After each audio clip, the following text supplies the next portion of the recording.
I look at Africa, many questions come to mind.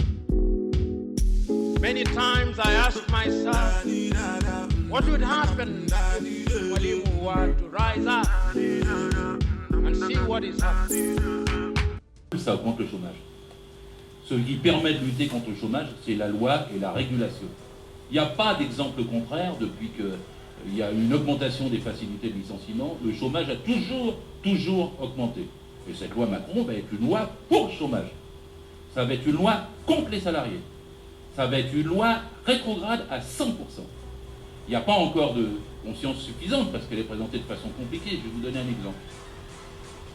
Il y a un article technique, il a même fallu que je le lise 2 fois avant de le comprendre, qui disait on change l'article 2064 du Code civil, on va enlever une suppression dedans.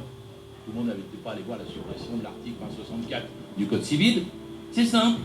C'est le petit alinéa qui dit que le contrat de travail n'est pas un contrat ordinaire de droit civil. Donc il peut devenir un contrat ordinaire de droit civil. On va se dire qu'est-ce que ça veut dire ? Ben, ça veut dire que vous passez un contrat de gré à gré avec votre employeur qui peut ne pas relever des prud'hommes ni du contrat de travail. C'est-à-dire que vous pouvez avoir une casse de petit à petit de centaines de milliers d'emplois qui ne relèvent plus du contrat de travail, donc il n'y aura plus de cotisation sociale, ça fera des rentrées en moins, qui relèveront d'un contrat civil, qui ne redonneront pas quand il y a un conflit au prud'homme et qui seront tranchés par un juge de paix ordinaire. Alors c'est une petite brèche, les gens.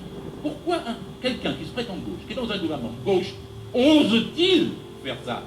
Et pourquoi l'ensemble de la société et le syndicat ne sont-ils pas vent debout? S'il y avait le début d'une loi comme ça, écoutez-moi bien, qui soit mise en place dans d'autres circonstances, on serait tous en manifestation. Permettez-moi de vous dire que ces manifestations méritent plus de 3 à 4 millions de personnes. Ce qui se passe est grave. Alors il faut l'expliquer, parce que 106 articles, les gens ne vont pas se rendre compte du jour au lendemain. On leur dit le dimanche, les gens vont être volontaires. Mais il n'y a personne qui est volontaire. Essayez de travailler le dimanche si votre patron ne veut pas. Essayez de ne pas travailler le dimanche si votre patron peut. C'est pas vous qui décidez. Et ensuite on dit oui, mais ils vont avoir un meilleur salaire. Mais c'est faux. Ce sont des femmes pauvres et précaires et des étudiants désargentés qui sont obligés de travailler le dimanche. Et la loi, écoutez-moi bien, parce qu'il y a du mensonge officiel, la loi ne prévoit aucune majoration de salaire. Alors les gens se laissent parfois avoir parce qu'ils disent la loi prévoit une négociation pour une majoration de salaire. Mais ça renvoie au bon vouloir du patron. Et le patron, il dira, parce que vous savez que le chiffre d'affaires pour les magasins ouverts le dimanche, il est plus bas que les autres jours. Ce qui est de toute façon en plus est acheté le dimanche ne l'est pas le lundi. Et un emploi précaire créé le dimanche n'est plus là le lundi. Ça ne créera pas d'emploi. Ça ne fera que de supprimer des emplois chez les petits commerçants. La DARES a calculé, c'est plus de 30 000 emplois en main. C'est une loi de chômage le dimanche. Tout ce qu'on vous dit sur cette créera du boulot, des affaires, c'est faux.